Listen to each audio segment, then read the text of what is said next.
বিসমিল্লাহির রহমানির রহিম। সকল শিক্ষার্থীবৃন্দ, আজকে আমরা অষ্টম শ্রেণীর গণিত বই একটা রিভিউ করব। কারণ গণিত বইটা অনেকেই হয়তো তোমরা হার্ড কপি হাতে পাওনি। তো এই জন্য দেখি আমরা এই বইটাকে একদম ব্রিফলি একটু জানার চেষ্টা করবো খুব শর্ট সময়ের মধ্যে। এটা 2025 শিক্ষাবর্ষের জন্য পরিমার্জিত। তো বুঝতে পারছো তোমাদের জন্য এটা পরিমার্জিত হয়েছে। এটা পরিমার্জিত সংস্করণ হলো 2024 অক্টোবর। তো এখান থেকে এখানে আমরা দেখব যে সূচিপত্রটা একটু দেখি। আমাদের প্রথম অধ্যায় হলো প্যাটার্ন, দ্বিতীয় অধ্যায় হলো মুনাফা, তৃতীয় পরিমাপ, চতুর্থ বীজগণিতীয় সূত্রাবলী ও প্রয়োগ, পঞ্চম বীজগণিতীয় ভগ্নাংশ, ষষ্ঠ সরল সহসমীকরণ, সপ্তম সেট, অষ্টম চতুর্ভুজ, নবম পিথাগোরাসের উপপাদ্য, দশম বৃত্ত, একাদশ তথ্য উপাত্ত। সর্বশেষ পরিশিষ্ট যেটা এইবারই নতুন ইনক্লুড করা হয়েছে, পরিশিষ্টটা হলো প্রত্যেকটা অধ্যায়ের জন্য ইনক্লুশন। যে সব অধ্যায় নাই, যে যে অধ্যায়ে কিছু ইনক্লুশন থাকে, কিছু অ্যাড হবে, ওটা তোমাদের 185 থেকে 216 এই পৃষ্ঠের মধ্যেই ওটা ইনক্লুশনটা করা হয়েছে। তো বাকি পুরোটাই পুরাতন বইয়ের মতোই। তো আমরা একটু দেখি আসলে কি কি আছে বইটাতে। তো প্রথম অধ্যায়ে আছে প্যাটার্ন। তো প্যাটার্নের মধ্যে এটা আসলে বাস্তব সংখ্যারই একটা আরেকটা রূপ। তো এখানে দেখো প্যাটার্নের বিভিন্ন সংখ্যাগুলো কিভাবে আমরা সাজিয়ে রাখবো, এবং এরপরে আস্তে আস্তে মৌলিক সংখ্যা নির্ণয়, মৌলিক সংখ্যা কেমন গুলো কি, এবং মৌলিক সংখ্যার সংজ্ঞা কি, এবং বিভিন্ন শ্রেণী উপশ্রেণীর এগুলোর যে ধারাগুলোর মধ্যে ব্যবধানগুলো কিভাবে বের করতে হয়। এরপরে ফিবোনাসি প্যাটার্ন যেটা, এটা কিভাবে এটা গঠিত হয়, কিভাবে পূর্ববর্তী দুটি যোগ করলে পরবর্তীটি পাওয়া যায়। তো এগুলো নিয়ে এখানে ডিটেলস আছে, আমি একটা ডিটেলসে যাবো না। কমির সংখ্যা যোগফল, কমির সংখ্যা যোগ করে সূত্রটা এখানে তারা বের করে নিয়েছে। এটা যোগফল প্রথম সংখ্যা যোগ শেষ সংখ্যা ডিভাইড বাই 2 ইন্টু পদ সংখ্যা। আচ্ছা, তো আমরা এগুলো নিয়ে এখানে আসলে কথাবার্তা, বিভিন্ন প্যাটার্ন এবং প্যাটার্ন কিভাবে গঠন করতে হয়। এরপর এই সম্মিলিত ম্যাজিক বর্গ গঠন, ম্যাজিক বর্গ গঠনের নিয়মগুলা। তো এটার অনুশীলনীতে এগুলো হলো যে বহু নির্বাচনী, এবং এরপরে আসতেছে যে সৃজনশীল এবং শর্ট কোশ্চেন যেগুলো। আচ্ছা, দ্বিতীয় অধ্যায় হলো মুনাফা। তো মুনাফা, এখানে লাভ ক্ষতির মুনাফা থেকে দেখানো হয়েছে। পাশাপাশি ব্যাংকের যদি কোনো টাকা রাখা হয়, সে থেকে যে মুনাফা তৈরি হয় সেটা এখানে চক্রবৃদ্ধি সরল দুটোকেই এখানে দেখানো হয়েছে। এবং এখানে ব্যবসা ক্রয় মূল্য বিক্রয় মূল্যের ক্ষেত্রে কীভাবে লাভ ক্ষতি নির্ণয় করতে হয়, এবং যেখানে আর হলো যে ব্যাংকে যদি রাখা হয় সেক্ষেত্রে কীভাবে করতে হয়, এই জিনিসগুলো এখানে আলোচনা করা হয়েছে। তো আমরা এখানে খুব ব্রিফলি যাচ্ছি, আমরা যদি বইটাকে একটু দেখার চেষ্টা করছি, বইয়ের কোথায় কি আছে একটু আইডিয়া নেওয়ার জন্য। সরল মুনাফার অনুশীলনী, এখানে সরল মুনাফা কীভাবে করতে হয়, I/PRN। তো ওই সূত্র দিয়ে আসলে এই অঙ্কগুলো বেশিরভাগ ক্ষেত্রেই হয়ে যায়, এক সূত্রে অঙ্ক। তারপর আসতেছে চক্রবৃদ্ধি মুনাফা। চক্রবৃদ্ধি মুনাফাটা হলো যে একটা নির্দিষ্ট হারে প্রতি বছর একই হারে বৃদ্ধি পাবে, তবে মুনাফাটা প্রতি বছর বছর বাড়তে থাকে। দেখো প্রথম বছরে এখানে যে এখানে মুনাফা ছিল কত, মূলধন ছিল 1000 টাকা।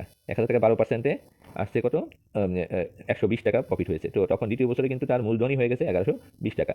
এবং দেখা গিয়েছে যে মুছে বেরি দেখা গেল যে পরের বছর তার মূলধন হয়ে গেছে 134 টাকা, এবং তৃতীয় বছরে তার মূলধন হয়ে গেছে 1254 টাকা। তো এইভাবে করে আসলে মূলধন বাড়তে থাকে, মূলধনের কারণে ইন্টারেস্টও বাড়তে থাকে। এই কারণে এটা সূত্রটা হলো পি, চক্রবৃদ্ধি মূলধন হলো C=P × 1 + R^n। তো আমরা এটা নিয়ে আর কথা বলবো না, এগুলো আসলে ডিটেলস যখন অঙ্ক করবো তখন আমরা সব দেখবো। এখন আমরা শুধু একটু ব্রিফলি একটু দেখি এগুলো আসলে এগুলো কি আছে। সরি, একটু ঠান্ডা রাখছে এই জন্য। আচ্ছা, এরপর আসতেছে পরিমাপ। পরিমাপ হলো পরিমাপ বিভিন্ন রকম আছে। এর মধ্যে পরিমাপের দেশীয় ব্রিটিশ আন্তর্জাতিক পরিমাপ, এবং পরিমাপ ও এককের পূর্ণতার ধারণা, মেট্রিক পদ্ধতি। তো এগুলো কিছু কিছু জিনিস তোমরা ইনহেরেন্টলি জানো, কিলোমিটার, মিটার, ফুট, গজ, এগুলো তোমরা সবাই জানো। তো এই জিনিসগুলোরই বিভিন্ন রকম এক একটা এক এক নিয়মের। তো এই জিনিসগুলো এখানে ডিটেল দেওয়া আছে, এগুলো নিয়ে বিভিন্ন ছোট ছোট অঙ্ক আছে। এগুলো নিয়ে তোমরা ভালোই, এবং তরল কীভাবে পরিমাপ করতে হয় সেটা। তো এইগুলো তারপর আমরা ডিটেলসে যাচ্ছি না, এগুলো নিয়ে জাস্ট একটা লাফ আইডিয়া নেওয়ার জন্যই একটু দেখা বইটাকে, যতটুকু কম সময়ের মধ্যে পাওয়া যায়। পরিমাপের বিভিন্ন অঙ্কগুলো এখানে রয়েছে।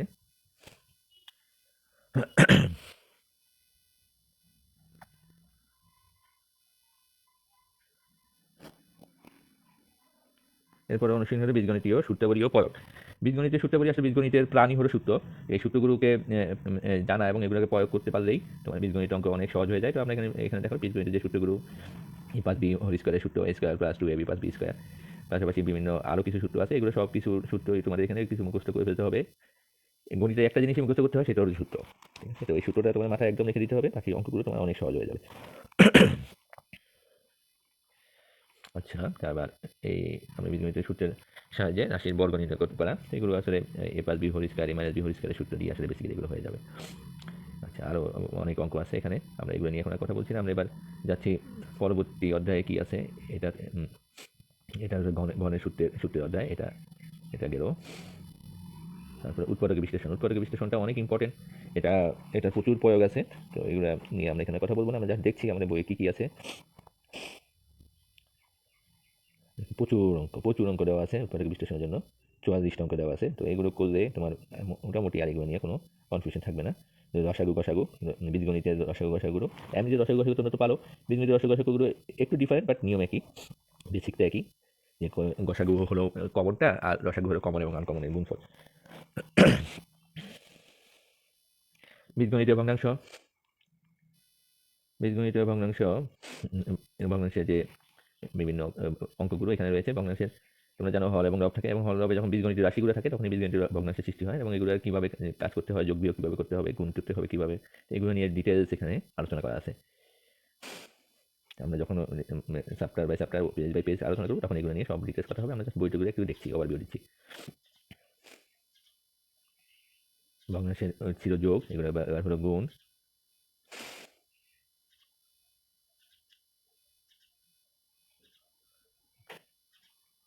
অনেক অনেক অঙ্ক তোমরা এগুলো করলে। তবে যোগ আর গুণকে দেখানো হচ্ছে আসলে যোগের মধ্যে বিয়োগ, বিয়োগটাকে বোঝানো যায়, এবং গুণের মধ্যে ভাগটাকে বোঝানো যায় বলেই তোমার এই দুটোকে দেখিয়ে তোমার পুরো জিনিসটাকে বোঝানো সম্ভব হয়েছে। এরপর আসতেছে সরল সহজ সমীকরণ। তো সমীকরণ কি, যে বীজগণিতীয় ভাবে যে প্রকাশ, যেটা হলো যদি পাটিগণিত যেটা ছিল, আসলে এখন তো এগুলো ওইভাবে নাম নেই। তবে পাটিগণিত বা যে কোনো একটা সমস্যাকে যখন বীজগণিতের ভাষায় যখন রূপান্তরিত করা হয়, তখন সেটা আসলে সমীকরণে রূপান্তর করতে হয়। ওই সমীকরণটা যখন সরল হয় তখন সরল সমীকরণ। তখন ওইগুলো সমাধান করতে হয়ে গেলে বিভিন্ন পদ্ধতি থাকে। তো এগুলো নিয়ে এখানে আলোচনা, প্রতিস্থাপন, অপনয়ন। তো এখানে দুইটা পদ্ধতি নিয়ে আলোচনা, এখানে এগুলো আরও পদ্ধতিতে আছে, তোমাদের এখানে দুইটা পদ্ধতি নিয়ে কথা বলা হবে।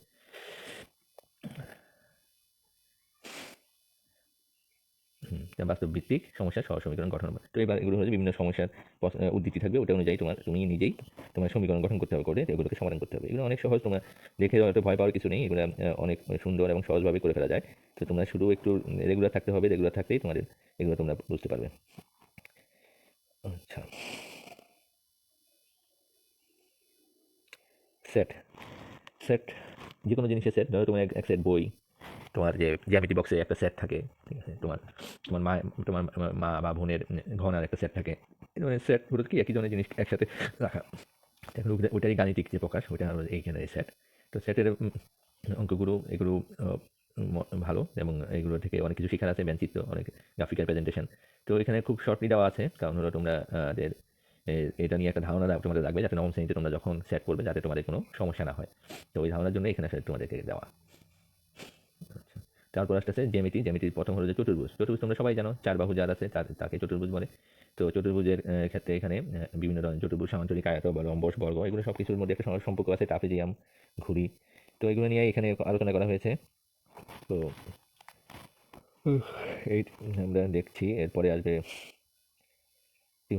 চতুর্ভুজের ক্ষেত্রফল কীভাবে নির্ণয় করা যায়, এগুলো অঙ্ক। তারপরে সম্পাদ্য।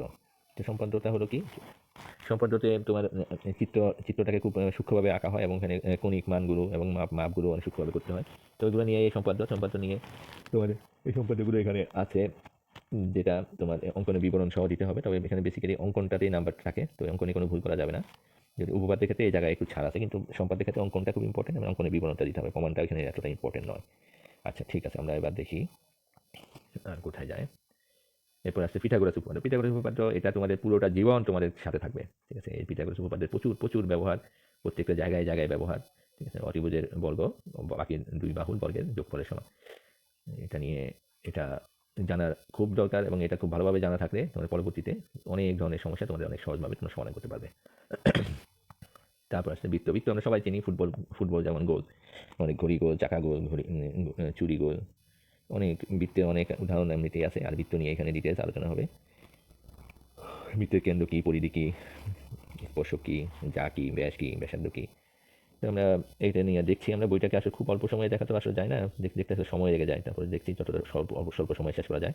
তারপর আছে তথ্য উপাত্ত। তো এটা আসলে পরিসংখ্যানেরই একটা আগের ধাপ। তো তথ্য উপাত্ত দিয়ে কিভাবে বিভিন্ন ধরনের ডাটাকে শ্রেণীবদ্ধ করা যায়, তাদেরকে কীভাবে টালি সিস্টেমে শ্রেণীবদ্ধ করে নিয়ে যাওয়া যায় এবং সুন্দরভাবে প্রেজেন্ট করা যায়। তো এগুলো নিয়ে এসে এখানে গ্রাফিক্যালি প্রেজেন্ট করা, এটা হলো যে আয়ত দেখো।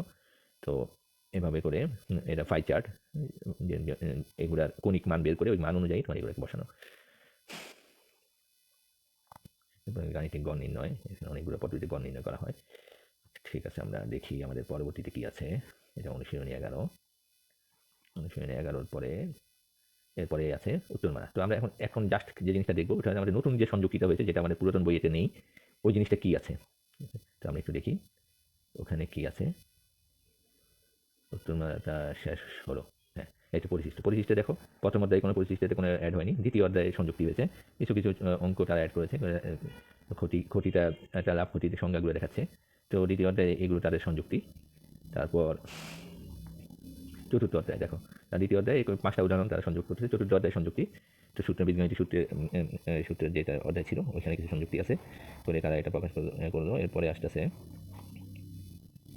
খুব কম অধ্যায়, পঞ্চম অধ্যায় আবার সংযুক্তি দিয়েছে তারা, ভগ্নাংশের লঘুকরণ, যে বীজগণিতের যে ভগ্নাংশ ছিল ওইটার মধ্যে কিছু সংযুক্তি তারা দিয়েছে। ষষ্ঠ অধ্যায় সংযুক্তি। বুঝতে পারছো যে বইটা আসলে বেসিক্যালি পুরাতন বই, নতুন অল্প কিছু সংযুক্তি আছে, অল্প কিছু অধ্যায়ে।